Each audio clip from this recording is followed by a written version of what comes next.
One night after getting embarrassed by the Warriors without Steph Curry, the Pelicans got embarrassed by the Warriors without Steph Curry again. And in today's episode of Locked On Pelicans, I'm going to tell you why this loss was even worse and why Zion Williamson is a big reason for that. It's the Thursday episode of Locked On Pelicans. Let's go.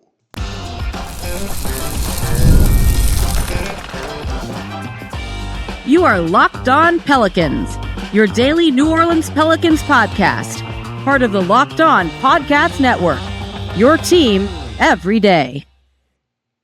Welcome to another edition of Locked On Pelicans, the daily podcast covering your favorite team, the New Orleans Pelicans and NBA, part of the Locked On Podcast Network, your team every day, available wherever you get your podcasts and available on YouTube. I'm your host, Pelicans Insider, credential member of the media, Jake Madison, at NOLA Jake on Twitter, here with y'all on this Thursday, night after the Pelicans lose to the Golden State Warriors again, 104-89, a very, very disappointing loss for the Pelicans. We're going to break down what happened in this one, what makes this loss even worse than the night before. We'll look at Zion's play. I want to look at the defense. I want to look at some guys who did play well in this one, but just a bad night for the New Orleans Pelicans. We're going to try and make sense of it and what it means going forward and why there is some good news to look at with this team and how they can turn things around. That's going to be in today's episode of Locked On Pelicans, which is brought to you by FanDuel. You can start the season with a big return on FanDuel. New customers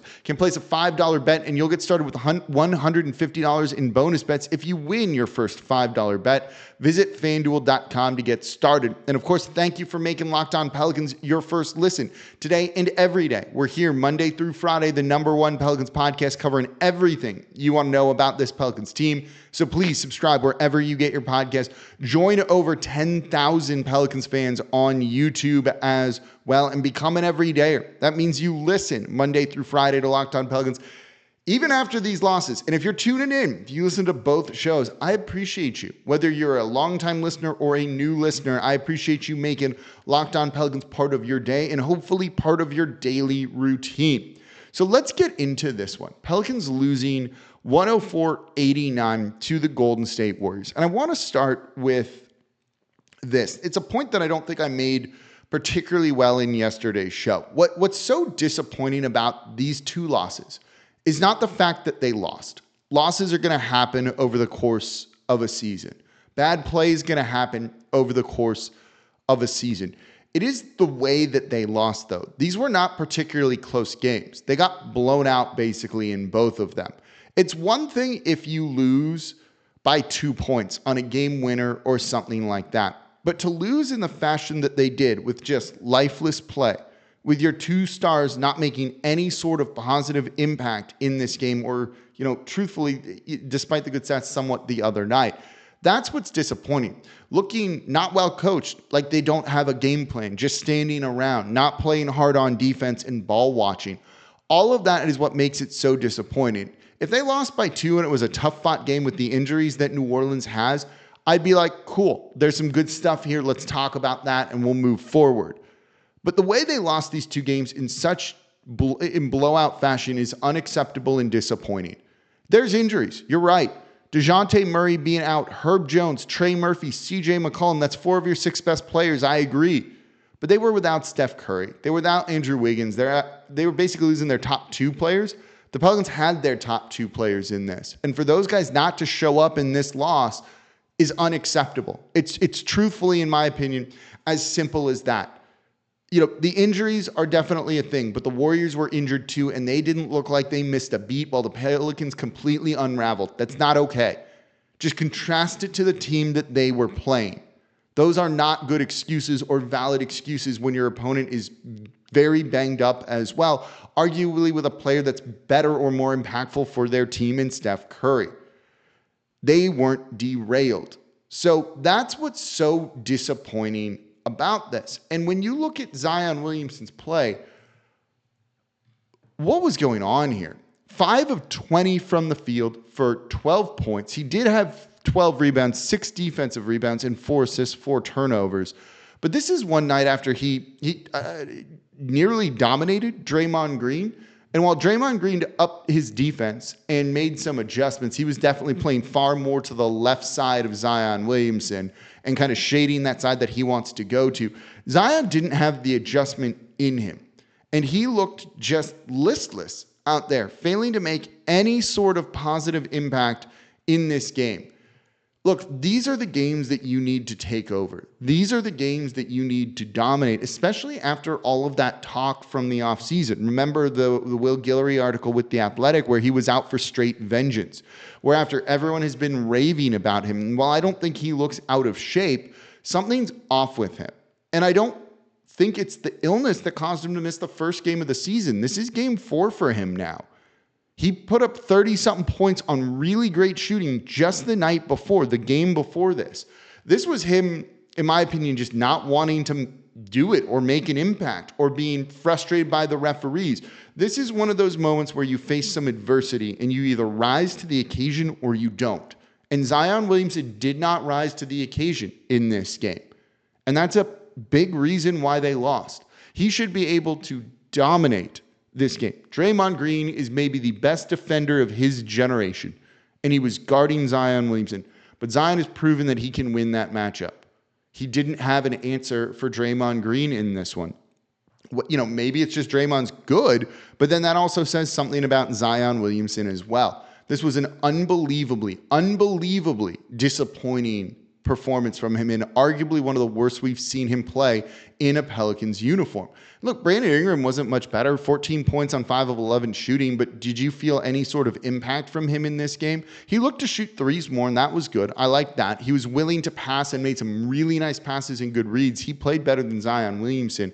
But again, there were times when he had Buddy Hield matched up on him and he didn't want to try and take him down low and score and just passed out and backed out of the paint. You actually saw that from a lot of guys. We'll get into Jordan Hawkins in the third segment here, but you even saw him being passive too, despite going 9 of 21 and scoring 23 points and taking 3-point shots.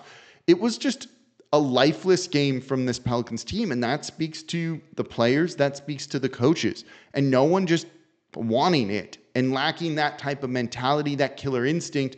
And now all of a sudden you're on a 3-game losing streak. You're 2-3, and potentially these losses could come back to haunt you later on in the season. They matter just as much as wins or as games later in the year. This was a road trip you could have gone 3-1 on pretty easily. And now it's a 1-3 road trip that easily could have been 0-4. This is an unbelievably disappointing start to the season. We're 5 games in. You don't want to kind of totally overreact. I'm not saying the season's over or anything like that, but these are the type of games where you're trying to establish yourself, and nothing here is particularly giving me a lot of confidence. And if you're a longtime listener or an everydayer, look, I'm pretty optimistic about the team. I believe in that, and I don't feel that a ton right now. The season's not over. There's plenty to play for, and there's a lot of talent here, and they will win games. I assure you of that.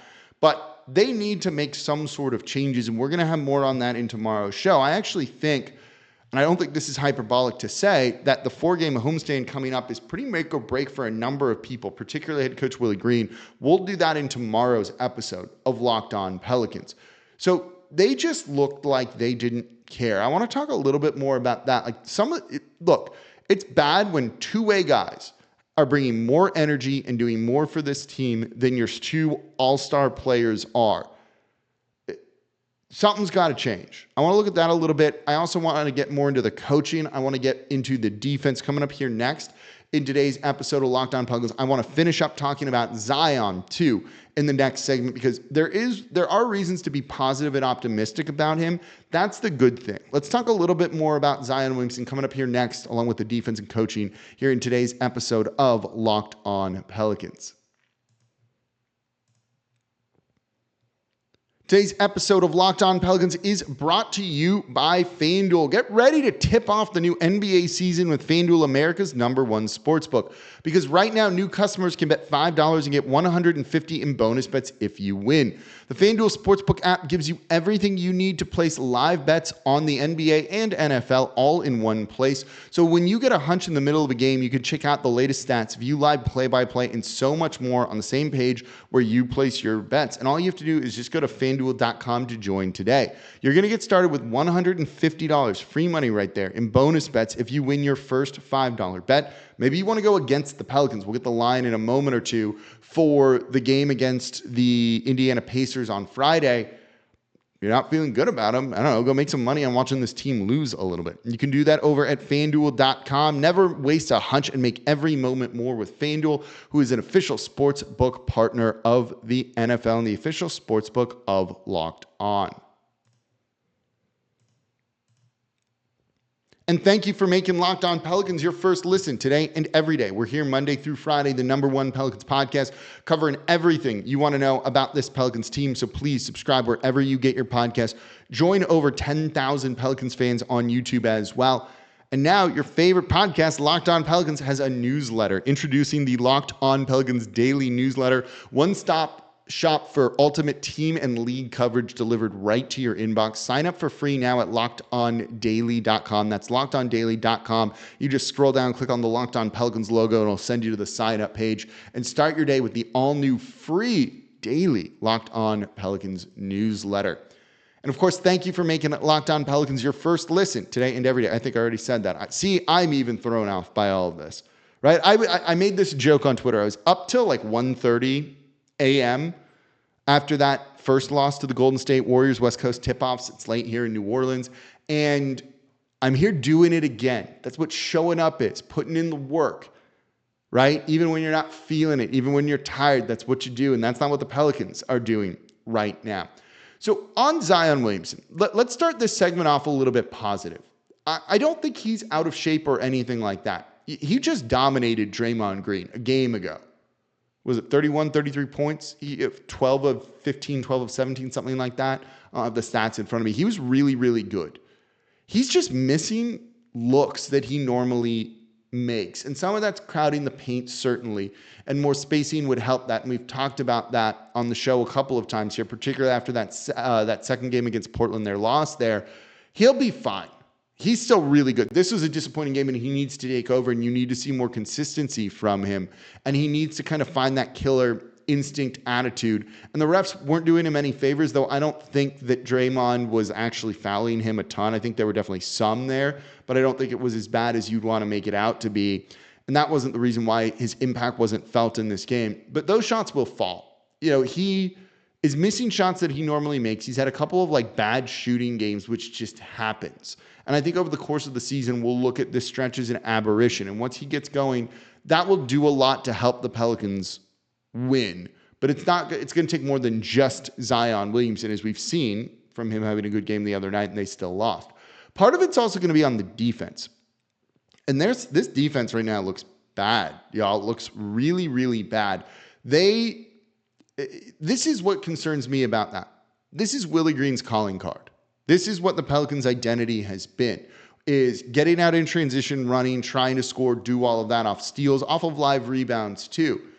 And they're not doing any of that a ton, or not doing it well. On the defensive side of the ball, they're ball watching. They're not engaged on that side of the ball at all, when in the past 3 years they have been. Guys, whoever they are, good defenders, bad defenders, have been engaged on the defensive side of the ball under head coach Willie Green, and they are not engaged on that side of the ball right now. Look, that's a concern. Does that mean Willie Green's not getting through to them? And more on that in tomorrow's episode of Locked On Pelicans. Is it just a bad basketball IQ thing? Does it have to do more with DeJounte Murray and Herb Jones being out? I think it's all of the above.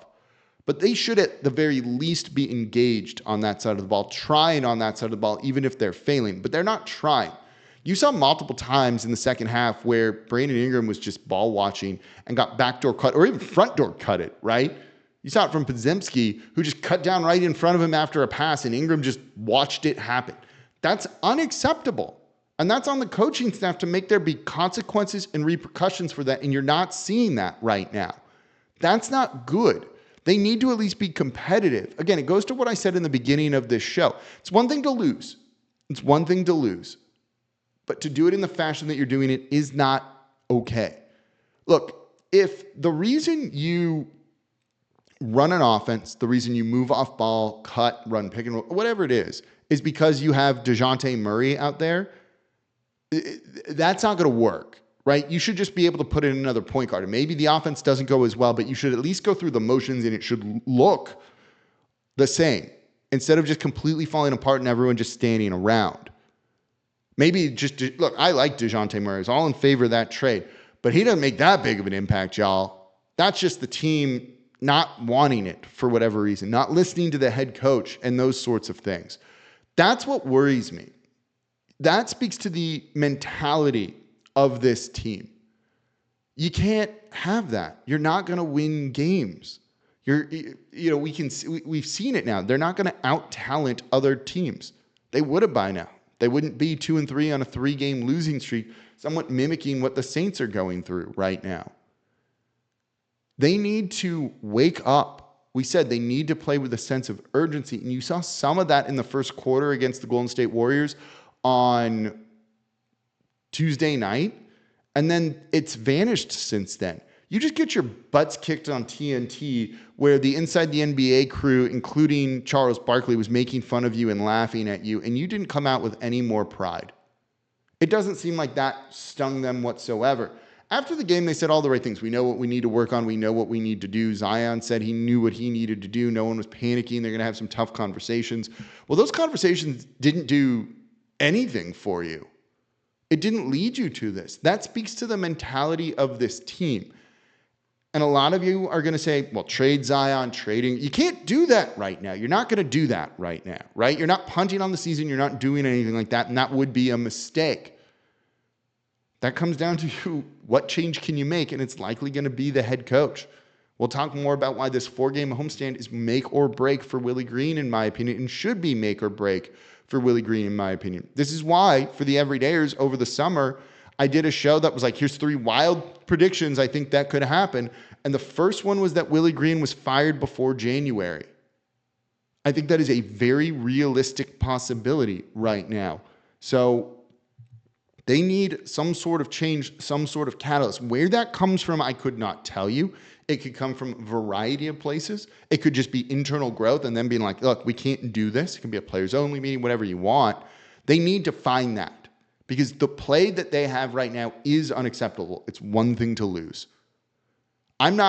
Truthfully, I'm not upset about the record here. The 2-3 this early in the season, it's fine. It's what we're seeing. The approach, the process, right? This is the definition of process over results. The process doesn't look good. The approach doesn't look good. That needs to change. And it's not just been 5 games. This has also been multiple seasons of this now. There's a reason this team fails to come back in the fourth quarter. Down double digits. They got 1 this year, the first time in over a year. You can't do that. Something's got to change. Something's got to change. Now, it could just be Zion waking up and going back and being too dominant Zion and not playing like he did in this game. Same for Brandon Ingram. Same for the rest of the team. But something has to change because if you keep doing what you're doing now, maybe you make the postseason. Maybe it's through the play-in tournament. But that wouldn't be look, going through the play-in tournament to get in wouldn't be good. That's going to be a disappointing year, even with the injuries. Don't care. Golden State Warriors have proven you can have injuries, but you can still look good. If they looked good and these were close losses, you'd hear me being optimistic and positive. When they get healthy, they can do this. DeJounte Murray would make an impact on this team. Absolutely, if he was playing in these games. But guess what? I don't think he would be leading them to wins right now with the way the rest of the group has been playing. That's what's concerning about this. You know, there's no reinforcements riding in right now because these issues seem far deeper or greater than that. That's what needs to change. How they go about that, what changes, I don't really know. That's going to be on Willie Green to figure out. Truthfully, I think it's probably, make a change at head coach and see if just a different voice can kind of get through to this group and energize them. I don't know if it would. I don't see why it would, but that often can happen. So we'll see. And we'll talk more about that in tomorrow's episode of Locked On Pelicans. Once I've gotten a little bit more sleep here because I'm running on like 4 or 5 hours of it. So coming up next, let's end on a positive note. Jose Alvarado found his shot. Hawkins, I thought, overall looked good and showed some growth in this game. I want to highlight them, a couple of other players, too, that I thought played particularly well. That's coming up here next in today's episode of Locked On Pelicans.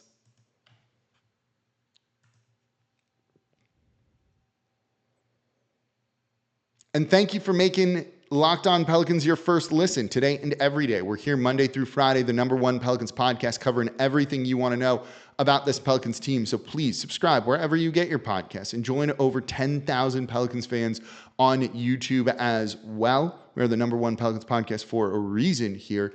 Let me know. Who do you think is to blame for this loss in the comments down below? Do you think it's Willie Green, Zion Williamson? What would you do right now? If you were David Griffin, say he's not going to get fired. If you had the power to do something, what is it? Give me your realistic way you would address all of this right now. Is it just wait it out, wait for DeJounte Murray to come back from injuries, Trey Murphy to come back from injuries? Is it trade Zion, trade BI, go into a rebuild, a tank? Cooper Flagg's there. He's going to be incredible in the NBA. I believe that one. Is that the move? Let me know what you think down below in the comments. Also, by the way, if you want to keep it on coaching too, look at the Lakers with JJ Redick.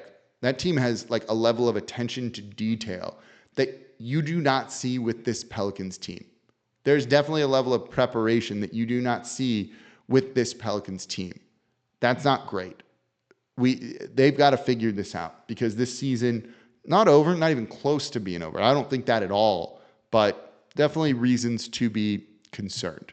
So some of the good things, let me go into this one too. This is what also just shocked me in this game. At one point in it, you saw the Pelicans, so this is a kind of a positive. At one point, you saw the Pelicans getting out and running a good bit. They got in transition pretty frequently in this game. About 20% of their offense came in transition, and that was a very, very good thing. You want them playing in transition because it minimizes your half-court offense. Off of steals, they got out and ran. Off of live rebounds, they got out and ran even more. That's a great thing to be able to see. The problem is, when they were out and running in transition, they didn't do anything. They were bad in transition in this game. I'd be willing to bet it's reflected in the fast break numbers. They were in transition about 20% of the time. You would imagine that would be about 20% of their points. They had 6 fast break points out of 89. 89 is bad to begin with, but they couldn't do anything in the fast break. They were actually better in the half court, trying to score in the half court, than they were trying to score in transition in this game. Just kind of like speaks to everything, right? Like the easiest offense you can get, this team was failing with as well. It's not good. They scored 40 points per play off of live rebounds. They scored 80 points per play off of steals. In the half court in this game, they were scoring 85.5 points per play. So it's per 100. So that's the offensive rating. The offensive rating in the half court was 85.5. In transition, it was 53.3. Like a 30-point drop per 100 possessions for something that should be about 1.5 times more than what your half-court offense is. That's how bad it was. By comparison, Golden State's offensive rating in the half-court was 93.1. In transition, it was 160. Think about that for a second. That's how bad the Pelicans were in transition in this game. Just unbelievable stuff from New Orleans and just how bad they were. A team with Brandon Ingram, Zion Williamson, it shouldn't be that bad in really anything, and they were. Blame who you want with it, but there's blame to go around for it.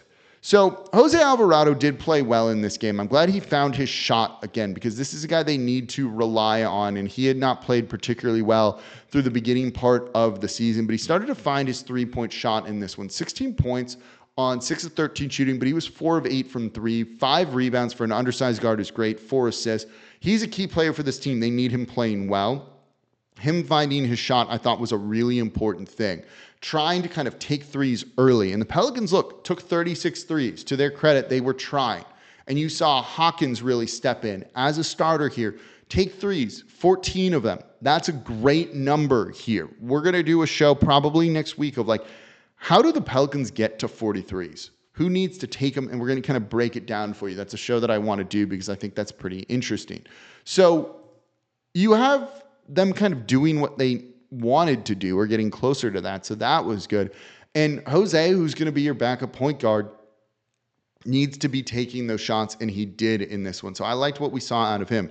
Jordan Hawkins looked better. 23 points on 9 of 21 shooting. It's not insane efficiency, but he was 4 of 14 from three. I like the 14 attempts. In fact, he could have taken even more in this game. There were a couple of wide open threes that he passed out of to kind of dribble drive or just like, I don't know, do something else. That was a little bit odd.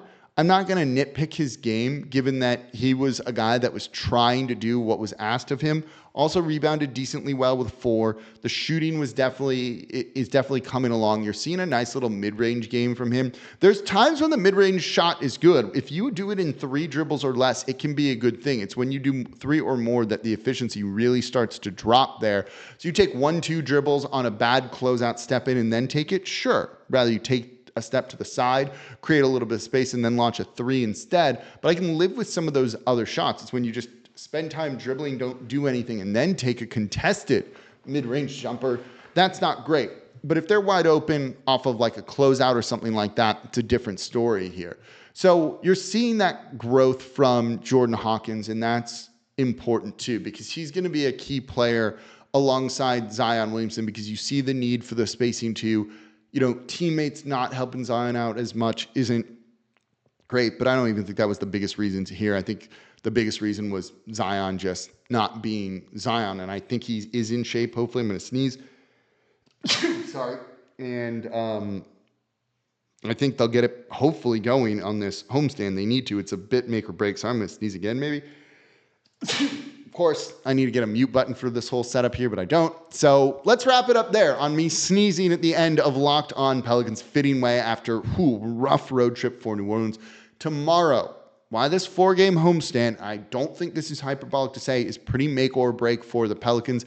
It's coming up tomorrow, particularly for head coach Willie Green. We're going to look at that, get you set for the weekend here. I'm looking forward to being back in the Smoothie King Center. It's going to be interesting to kind of see the crowd and the reaction at these games. So as always, I'm your host, Jake Madison, at NOLA Jake on Twitter.